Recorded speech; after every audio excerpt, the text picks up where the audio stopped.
అందరికీ నమస్కారం. కథ. శైలేంద్ర ఆల్ ద బెస్ట్ అన్నాడు. ఎందుకలా దిగాలుగా చూస్తావు? కొంచెం నవ్వు బాబు. 9సారో 10సారో పెళ్లి చూపులకు వెళ్తున్నావు. ఈసారన్నా నిన్ను భయపెట్టే అలవాట్లు లేని అమ్మాయి, నీకు నచ్చిన అమ్మాయి ఎదురవుతుంది అని ఆశిస్తున్నాను. ఇంకోసారి మనస్ఫూర్తిగా ఆల్ ద బెస్ట్ చెప్తున్నాను. ధైర్యంతో ఉత్సాహం తెచ్చుకో అన్నాడు శైలేంద్ర. అంతవరకు అద్దంలో చూస్తూ మాట్లాడుకుంటున్న శైలేంద్ర చిరునవ్వు ప్రదర్శించడంతో ఆ మాటలు వింటున్న ప్రతిబింబం మొహం కూడా వికసించింది.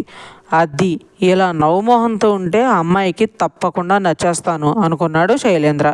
మొదటిసారి పెళ్లి చూపులకు వెళ్ళిన అనుభవాన్ని అతను ఎప్పటికీ మర్చిపోలేడు. ఆ అమ్మాయిలో వంక పెట్టడానికి ఏమీ లేదు. చక్కగా మాట్లాడింది.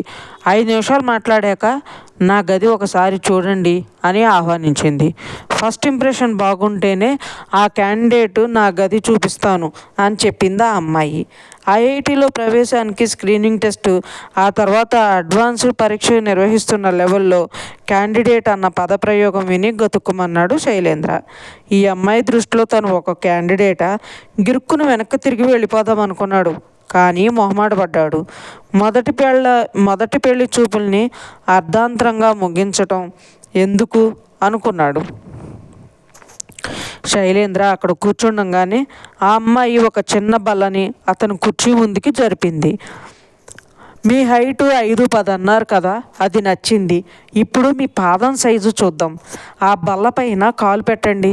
నేను ముందే చెప్తున్నాను, పాదం సైజు 7 కానీ 8 కానీ అయితే ఓకే, అటు ఇటు అయితే నాట్ ఓకే అంది.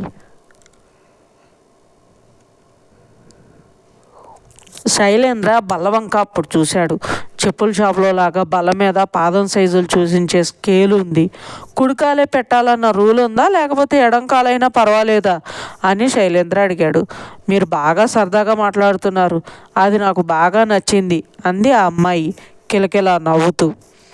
కరెక్ట్, అలా ఎప్పుడు నేను సరదాగానే ఉండాలి అన్న కోరిక నాకు బలంగా ఉంది. కాబట్టి ఇప్పుడు మీకు బై చెప్తున్నాను అని సర్రును లేచి వెసవెస బయటికి నడిచాడు శైలేంద్ర. మొట్టమొదటిసారి అలాంటి చేదు అనుభవం ఎదురయ్యాక రెండో పెళ్లి చూపులకి కొంత వ్యవధి తీసుకున్నాడు శైలేంద్ర. ఆ తర్వాత ఒక అమ్మాయికి అతని ఉద్యోగం నచ్చలేదు. ఇంకో అమ్మాయి అయితే శైలేంద్ర అప్పుడున్న బరువులో 1 కిలో పెరిగినా జిమ్లో చేరాలి అన్న నిబంధన పెట్టింది. మరి నీ సంగతి ఏమిటి అని శైలేంద్ర ధైర్యం చేసి అడిగాడు. ఆడవాళ్ళకి హార్మోన్ మార్పులు వస్తాయి కదండి, సహజంగా బరువు మారే అవకాశం ఉంటుంది అని బయాలజీను ఫిజియాలజీ కలిసి లెక్చరర్ పీకింది. నేరం నాది కాదు, హార్మోనల్దే అన్న లెవెల్లో సాగిన ఉపన్యాసం విన్నాక ఆ అమ్మాయికి నమస్కారం పెట్టి సెలవు తీసుకున్నాడు. ఇప్పుడు జరగబోయే పెళ్లి చూపుల ద్వారా బ్రహ్మచర్యానికి టాటా చెప్పే ఛాన్స్ లభిస్తుందా అనుకుంటూ బైక్ కాఫీ డే ముందు ఆపాడు శైలేంద్ర. ఇంతవరకు అమ్మాయిల ఇళ్లలో జరిగే పెళ్లి చూపులు ఈసారి మాత్రం కాసింత వెరైటీగా కాఫీ డేలో ఏర్పాటు అవడంతో ఇవే నా లాస్ట్ పెళ్లి చూపులు కాబోలన్న ఆశ కలిగింది శైలేంద్రకి. అతను కూర్చుని రాబోయే అమ్మాయి కోసం ఎదురు చూస్తుంటే ఒక యువకుడు పక్కగా నిలబడి, గుడ్ మార్నింగ్ సార్, ఇంటర్వ్యూ మొదలు పెడతారా అని అడిగాడు. ఇంటర్వ్యూనా అని అయోమయంగా అడిగాడు శైలేంద్ర. ఒక పెళ్లి కూతురేమో క్యాండిడేట్ అంది, ఇప్పుడు అమ్మాయి బదులు అబ్బాయి వచ్చి ఇంటర్వ్యూ అంటున్నాడు. ఈ జన్మలో తనకి పెళ్లి గీత ఉందా లేదా అని అనుకున్నాడు. అదే సార్, ఉద్యోగం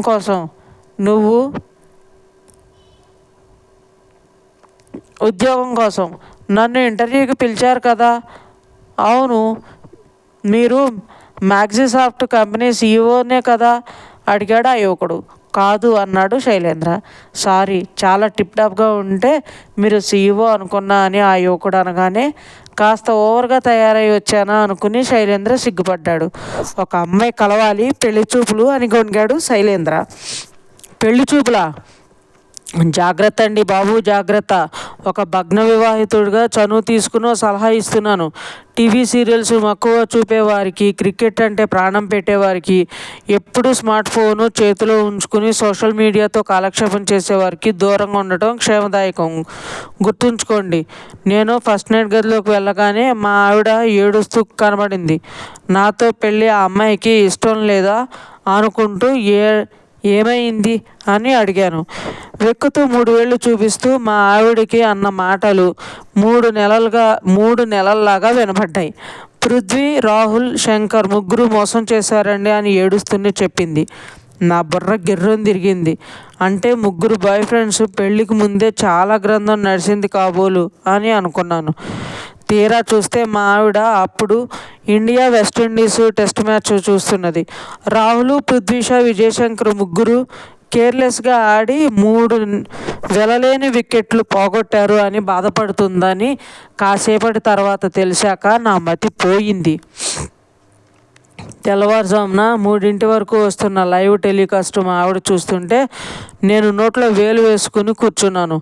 ఆ తర్వాత England, Australia, Sri Lanka, New Zealand, Pakistan, south Africa మ్యాచ్లు రాత్రిపూట తెల్లవారుజామున వస్తుంటే ఆవిడ టీవీకే అతుక్కుపోయేది. నోట్లో నాని నా వేలుకి ఫంగల్ ఇన్ఫెక్షన్ వచ్చింది. ఇంకా ఇంకెన్ని కథలు చెప్పేవాడో. కానీ అతను సెల్ మోగింది. ఇంటర్వ్యూ క్యాన్సిల్ అయ్యిందా అంటూ అతను బయటకు నడిచాడు. 2 నిమిషాల తర్వాత శైలేంద్ర ఎదురు చూస్తున్న కావ్య వచ్చింది.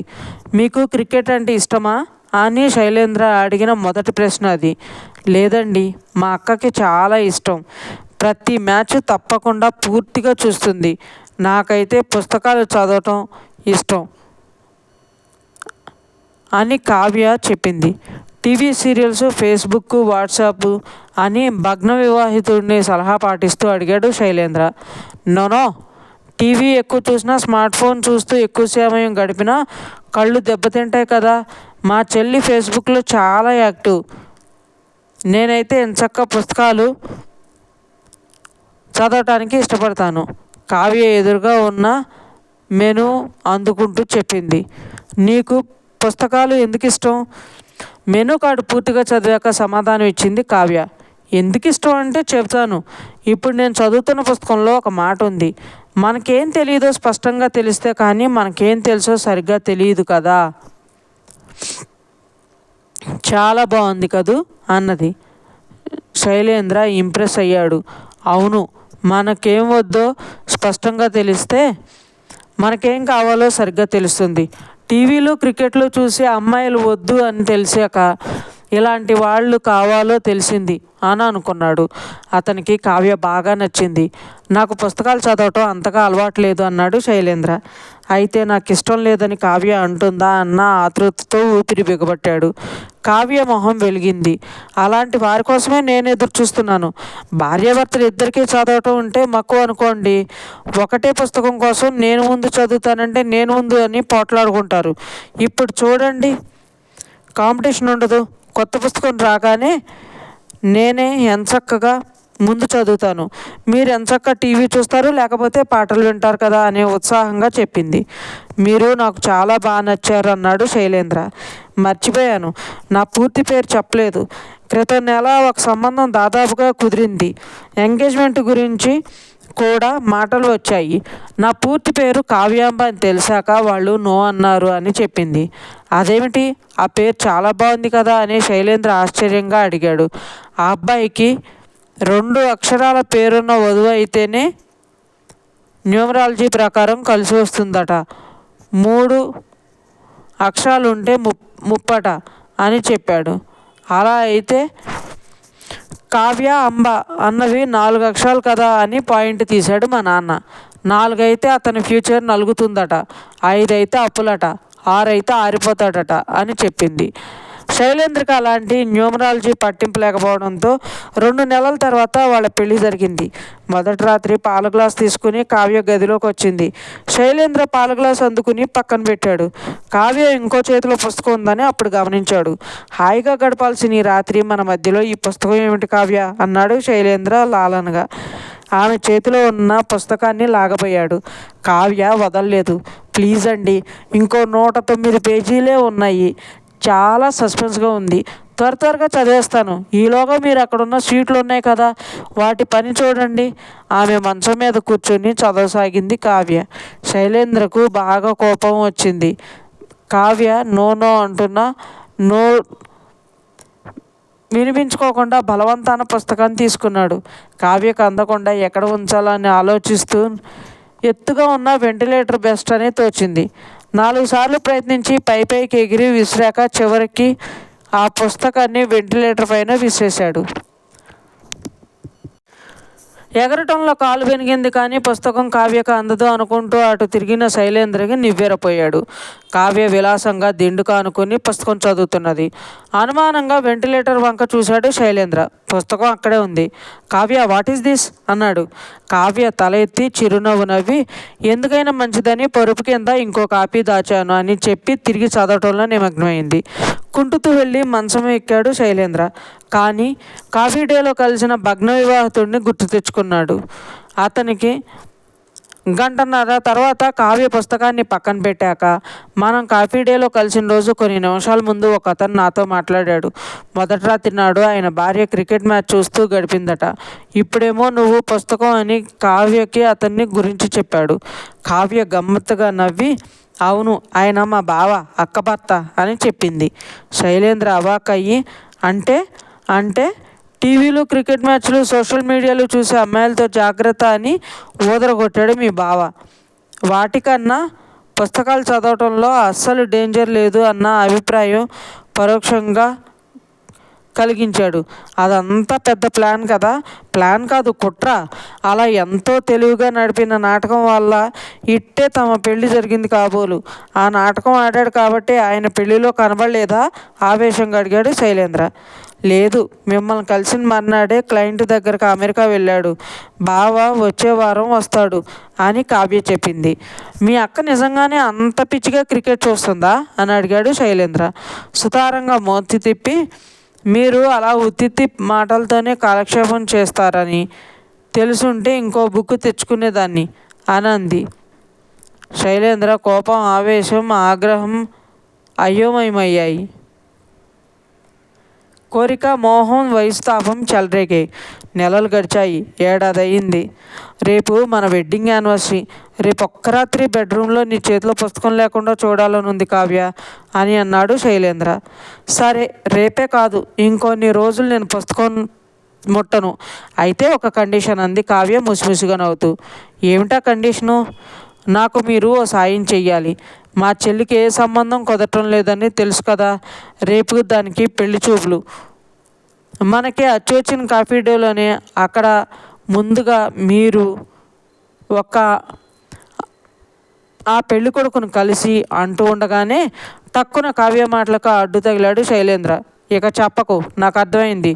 పుస్తకాలు వేరే లెవెల్లో చదివే అమ్మాయిలతో ఎంత ఇబ్బందో రకరకాలుగా వర్ణించి అతగాడి చెప్పే అతని బుర్రని కండిషన్ చేయాలి.